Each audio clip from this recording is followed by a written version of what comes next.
Hello students, how are you. जैसा कि हमारे लेसन 4 कंप्लीट हो गए हैं, आज हम लेसन 5 स्टार्ट करेंगे। लेसन 5 है हमारा लेसन 5 चिट्ठियों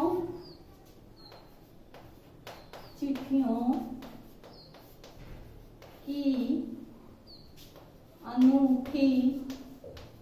अनूठी दुनिया। क्या नाम है हमारे लेसन 5 का? चिट्ठियों की अनूठी दुनिया। और इसके लेखक हैं अरविंद कुमार सिंह। इसके लेखक हैं अरविंद कुमार सिंह। इस पाठ में हम चिट्ठियों पत्रों के बारे में पढ़ेंगे कि किस प्रकार आधुनिक संचार के साधनों से चिट्ठियों ने अपनी अहमियत खो दी है। ये ही हम इस पाठ में पढ़ेंगे। अब हम अपना लेसन स्टार्ट करते हैं। पत्रों की दुनिया भी अजीबोगरीब है और उसकी उपयोगिता हमेशा से बनी रही है। पत्र जो काम कर सकते हैं वह संचार का आधुनिकतम साधन नहीं कर सकता। पत्र जैसा संतोष फोन या एसएमएस नहीं दे सकते। पत्र एक नया सिलसिला शुरू करते हैं और राजनीति, साहित्य तथा कला के क्षेत्रों में तमाम विवाद और नई घटनाओं की जड़ भी पत्र ही होते हैं। दुनिया का तमाम साहित्य पत्रों पर केंद्रित है और मानव सभ्यता के विकास में इन पत्रों ने अनूठी भूमिका निभाई है। पत्रों का भाव सब जगह एक सा है, भले ही उसका नाम अलग अलग हो। ये क्या कह रहे हैं कि जो पत्र हैं वो उनकी दुनिया अजीबोगरीब है। पत्रों की उपयोगिता हमेशा से ही बनी रही है। आधुनिक पत्र वो काम कर सकते हैं जो आधुनिकतम संचार के साधन नहीं कर सकते। पत्र पढ़कर जो संतोष आता है वो हमें एसएमएस नहीं दे सकते। पत्रों ने हमारी संस्कृति के विकास में भी बहुत योगदान दिया है। अभी आगे देखो। पत्र को उर्दू में खत क्या कहते हैं? उर्दू में खत, संस्कृत में पत्र, कन्नड़ में कागज, तेलुगु में उत्तरम, जाबू और लेख तथा तमिल में काड़ित कहा जाता है। एक बार फिर से देखो। उर्दू में खत, संस्कृत में पत्र, कन्नड़ में कागज, तेलुगु में उत्तरम, जाबू और लेख तथा तमिल में काड़ित कहा जाता है। पत्र यादों को सहेज कर रख सकते हैं, इसमें किसी को कोई संदेह नहीं है। हर एक की अपनी पत्र लेखन कला है और हर एक के पत्रों का अपना दायरा। दुनिया भर में रोज करोड़ों पत्र एक दूसरे को तलाशते तमाम ठिकानों पर पहुंचते हैं। भारत में ही रोज 4.5 करोड़ चिट्ठियां डाक में डाली जाती हैं, जो साबित करती हैं कि पत्र कितनी अहमियत करती हैं। अब ये क्या कह रहे कि जो पत्र लेखन कला है इनका एक अपना ही दायरा है। संसार में लाखों करोड़ों पत्र पत्रिकाएं छपती हैं। भारत में हर रोज 4.5 करोड़ चिट्ठियां डाक में डाली जाती हैं। कितनी? एक अनुमान के अनुसार 4.5 करोड़। अब यह आगे देखो। पंडित जवाहरलाल नेहरू ने सन 1953 में सही कहा था, हजारों सालों तक संचार का साधन केवल हरकारे या फिर तेज घोड़े रहे हैं। उसके बाद पहिए आए, पर रेलवे और तार से भारी बदलाव आया। तार ने रेलों से भी तेज गति से संवाद पहुंचाने का सिलसिला शुरू किया। अब टेलीफोन, वायरलेस और आगे रेडार दुनिया बदल रहा है। पिछली शताब्दी में पत्र लिखने ने एक कला का रूप ले लिया। डाक व्यवस्था के सुधार के साथ पत्रों को सही दिशा देने के लिए विशेष प्रयास किए गए। पत्र संस्कृति विकसित करने के लिए स्कूली पाठ्यक्रमों में पत्र लेखन का विषय भी शामिल किया गया। भारत ही नहीं, दुनिया के कई देशों में ये प्रयास चले और विश्व डाक संघ ने अपनी ओर से भी काफी प्रयास किए। विश्व डाक संघ की ओर से 16 वर्ष से कम आयु वर्ग के बच्चों के लिए लेखन प्रतियोगिता आयोजित करने का सिलसिला 1972 में शुरू किया गया। यह सही है कि खास तौर पर बड़े शहरों और महानगरों में संचार साधनों के तेज विकास तथा अन्य कारणों से पत्रों की आवाजाही प्रभावित हुई है, पर देहाती दुनिया में आज भी चिट्ठियों से ही चल रही है। फैक्स, ईमेल, टेलीफोन तथा मोबाइल ने चिट्ठियों को तेजी से रोका है, पर व्यापारिक डाक की लगातार बढ़ रही है। अब क्या कह रहे हैं कि विश्व डाक संघ ने 16 वर्ष से कम आयु के बच्चों के लिए पत्र लेखन प्रतियोगिता का आयोजन किया, जिससे जो पत्र लेखन की कला है वह विकसित हो सके। अभी लेखक क्या कह रहे हैं कि संचार के आधुनिकतम साधन आने से हालांकि जो पत्रों की लिखने की व्यवस्था है वह प्रभावित हुई है, लेकिन देहाती लोगों में, गांव में आज भी पत्र बड़े चाव से लिखे जाते हैं और डाले जाते हैं। जहां तक पत्रों का सवाल है, आप उस बारीकी में, उसकी तह में जाएं तो आपको ऐसा नहीं लगेगा जिसने कभी किसी को पत्र न लिखा या लिखवाया हो। हमारे सैनिक तो पत्रों का जैसे उत्सुकता से इंतजार करते हैं।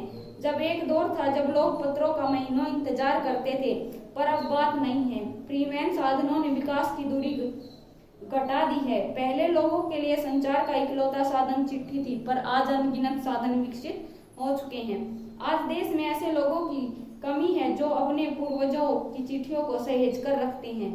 फिर बड़े बड़े लेखक, पत्रकारों, उद्यमी, कवि, प्रशासक, सन्यासी, इनकी पत्र रचनाएं अपने आप में अनुसंधान का विषय है। अभी क्या कहते, एक समय होता था जब हमारे सैनिक पत्रों का बेसब्री से इंतजार करते थे, लेकिन आज संचार के साधनों ने पत्रों की अहमियत को घुमा दिया। आज संचार के साधन बहुत विकसित हो गए हैं, लेकिन जो पुराने लेख, आज कोई भी पत्रों को सहेज कर नहीं रखता।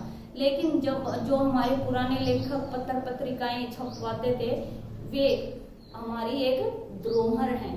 अगर वे पत्र नहीं होते तो आज हमें अपनी संस्कृति के बारे में इतना ज्ञान नहीं होता। अगर आज संचार साधन होते तो पंडित नेहरू अपनी पुत्री इंदिरा गांधी को फोन करते, पर तब पिता के पत्र पुत्री के नाम नहीं लिखे जाते, जो देश के करोड़ों लोगों को प्रेरणा देते हैं। पत्रों को तो आप सहेज कर रख सकते हैं, पर एसएमएस संदेशों को आप जल्दी भूल ही जाते हैं। कितने संदेशों को आप सहेज कर रख सकते हैं? तमाम महान हस्तियों की तो सबसे बड़ी यादगार या धरोहर उनके द्वारा लिखे गए पत्र ही हैं। भारत में इस श्रेणी में राष्ट्रपिता महात्मा गांधी को सबसे आगे रखा जा सकता है। दुनिया के तमाम संग्रहालय जानी मानी हस्तियों के पत्रों का अनूठा संकलन भी है। तमाम पत्र देश, काल और समाज को जानने समझने का असली पैमाना है।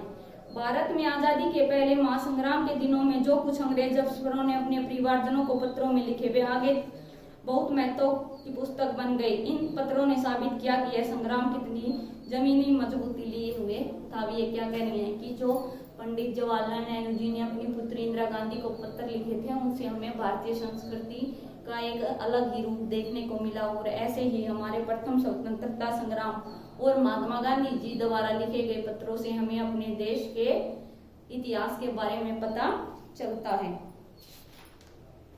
महात्मा गांधी के पास दुनिया भर से तमाम पत्र केवल महात्मा गांधी इंडिया द्वारा लिखे जाते थे।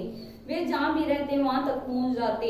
आजादी के आंदोलन में कई अन्य दिग्गज हस्तियों के साथ भी ऐसा ही था कि महात्मा गांधी जी के नाम से महात्मा गांधी जी को पुराने समय में हमारे लोगों द्वारा बहुत से पत्र लिखे जाते थे, महात्मा गांधी इंडिया पते पर, और वे महात्मा गांधी जहां भी रहते वो उनको पहुंचा दिए जाते थे।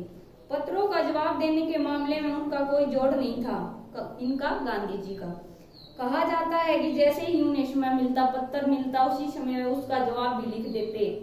अपने हाथों से ही ज्यादातर पत्रों का जवाब देते थे। जब लिखते लिखते उनका दाहिना हाथ दर्द करने लगता तो वे बाएं हाथ से लिखने में जुट जाते। महात्मा गांधी ही नहीं, आंदोलन के तमाम नायकों के पत्र गांव गांव में मिल जाते हैं। पत्र भेजने वाले लोग उन पत्रों को वे किसी परिशिष्ट पत्र से कम नहीं मानते हैं। कई लोगों ने तो उन पत्रों को फ्रेम कराकर रख लिया है। यह पत्रों का जादू है। यही नहीं, पत्रों के आधार पर ही कई भाषाओं में जाने कितनी पुस्तकें लिखी जा चुकी हैं। वास्तव में पत्र किसी दस्तावेज से कम नहीं है। पंत के 200 पत्र बचपन के नाम और निराला के पत्र हमको लिखा है कहा, तथा पत्थर के आईने में दयानंद सरस्वती समेत कई पुस्तकें आपको मिल जाएंगी। कहा जाता है कि प्रेमचंद खास तौर पर नए लेखकों को बहुत प्रेरक जवाब देते थे तथा पत्रों के जवाब में वे मुस्तैद रहते थे।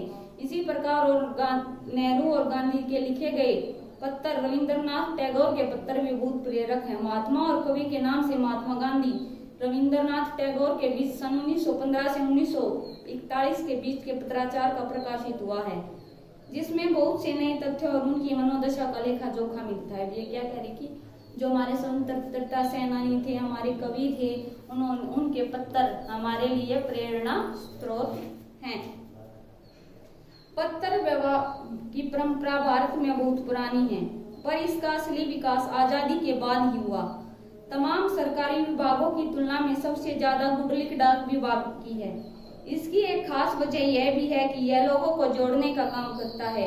घर घर तक इसकी पहुंच है। संचार के तमाम उन्नत साधनों के बाद भी चिट्ठी पत्रों की हैसियत बरकरार है। शहरी इलाकों में आलीशान हवेलियां हो या फिर झोपड़पट्टियों में रह रहे लोग, दुर्गम जंगलों से घिरे गांव हो या बर्फबारी के बीच जी रहे पहाड़ी लोग, समुद्र तट पर रह रहे मछुआरे हो या रेगिस्तान में रह रहे लोग, आज भी खतों का सबको बेसब्री से इंतजार रहता है।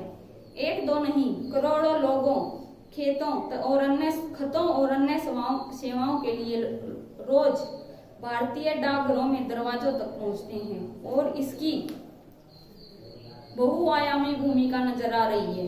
दूर देहात में लाखों गरीब घरों में चूल्हे मनी ऑर्डर अर्थव्यवस्था से ही चलते हैं। गांव या गरीब बस्तियों में चिट्ठियां मनी ऑर्डर लेकर पहुंचने वाला डाकिया देवदूत के रूप में देखा जाता है। क्या है कि हमारे देश के किसी भी कोने में रह रहे लोग आज भी डाक का बेसब्री से इंतजार करते हैं, खासकर गांव में रहने वाले लोग। ये हमारा हो गया काम, ये लेसन कंप्लीट हो गया। हमारा लेसन 5 ये आप सभी को रीड करना है और इसके प्रश्न अभ्यास प्रश्न नंबर 1, 2, 3 और 4 आपको अपनी नोटबुक में राइट करने हैं और लर्न करने हैं। ठीक है।